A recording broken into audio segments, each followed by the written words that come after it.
On July 30, 1975, James or Jimmy Hoffa vanished from a suburban Detroit restaurant parking lot. Every mystery has a story, but not every story has an answer. Every week, we uncover the chilling cases that have haunted investigators for years. Unsolved disappearances, cold cases, and the darkest secrets waiting to be discovered. Are you ready to uncover the truth? Join us, if you dare. The Unsolved Chronicle. He was 62 years old, a man who'd risen from Depression-era poverty to command the largest union in American history. By then, he was a ghost of his former power, a felon, a pariah, and a man who'd made too many enemies. That afternoon, Hoffa left his Lake Orion home, telling his wife he'd be back by dinner. He drove 30 miles to the Machu's Red Fox, a steakhouse where he'd arranged a meeting. Witnesses recall him pacing the parking lot, checking his watch. By dusk, his car sat empty. No body. No ransom demand. Just a mystery that outlived him. Was it the final act of a mob vendetta? A desperate bid to silence a man who'd threatened to expose powerful secrets? Or something stranger? Decades later, the question lingers: what happened to Jimmy Hoffa? The rise and fall. James R. Hoffa was born in Brazil, Indiana, to a coal miner father who died when he was 7. By 20, he organized grocery workers in Detroit, climbing to president of the International Brotherhood of Teamsters by 1957. His reign was marked by fierce loyalty and alleged ties to the Mafia. The unraveling. After serving 4 years for jury tampering and fraud, Hoffa was paroled in 1971 on condition he stepped down from union leadership. Bitter and defiant, he spent his final years plotting a comeback. July 30, 1975, the last day. 2 p.m., Hoffa leaves home, telling his wife he's meeting a longtime associate at the Machu's Red Fox. 2:45 p.m., witnesses place him in the restaurant's parking lot. One diner recalls him checking his watch, muttering, "Where is that guy?" 3:30 p.m., his car is found empty. A waitress later claims she saw him enter a maroon vehicle, possibly a Mercury Marquis, with 2 men. July 31, Hoffa's family reports him missing. The FBI opens an investigation. The investigation. Detectives scoured the area, finding no signs of struggle. His briefcase, wedding ring, and glasses were left behind. Leads pointed to the Purple Gang, a Detroit mob faction, and Teamsters rivals. But evidence dissolved like smoke. E. Theories and oddity. E.S. Theory 1, the mob's last stand. D.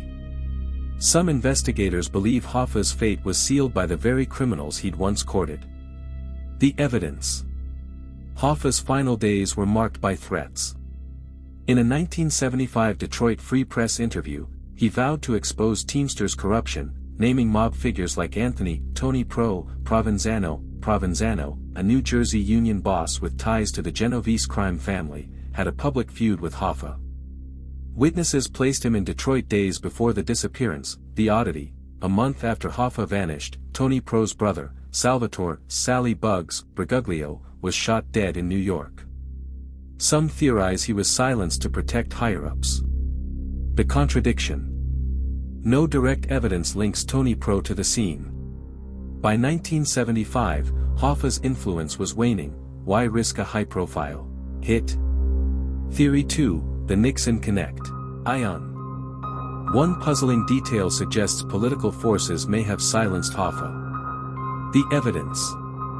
Hoffa had ties to the White House. In 1972, he supported Nixon's re-election, allegedly in exchange for a pardon. But after his release, he threatened to reveal payoffs to politicians. The oddity: a 1974 FBI wiretap captured Hoffa ranting, "They'll never let me live to talk." Days later, Nixon resigned over Watergate. Some speculate Hoffa knew details of a Teamsters slush fund used to bankroll political campaigns, a secret worth killing for. The contradiction. No credible link between Nixon's inner circle and Hoffa's disappearance has been PR. Oven. Theory 3, the body in the Rue Blee. This theory suggests Hoffa's remains were hidden in plain sight. The evidence. In 2023, authorities excavated a Michigan landfill after a tip claimed Hoffa's body was buried under concrete. No remains were found, but the site, once a mob-owned property, fueled speculation. The oddity: in 1989, a deathbed confession from a Teamsters official pointed to a farm in rural Michigan. A search yielded no trace. Some propose Hoffa was cremated or dissolved in a chemical vat, a method used in other mob hits. The contradiction. Decades of searches have yielded nothing. Without DNA, the trail goes cold. Case status plus call to action. As of 2025, the FBI classifies Hoffa's disappearance as open. In 2023, the Detroit Police Department reopened the case after a tip, but no conclusive evidence emerged. Jimmy Hoffa's story is not just about a missing man, it's about power, loyalty, and the price of secrets. His family still waits for answers.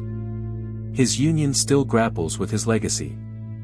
And we're left to wonder, was his disappearance the end of a life, or the start of a legend? What do you think happened that July afternoon? Share your thoughts below. Sometimes, the past speaks clearest to those who listen. In memory of James R. Hoffa, father, union leader, and a man whose life became a mystery. Not a headline, but a person to remember.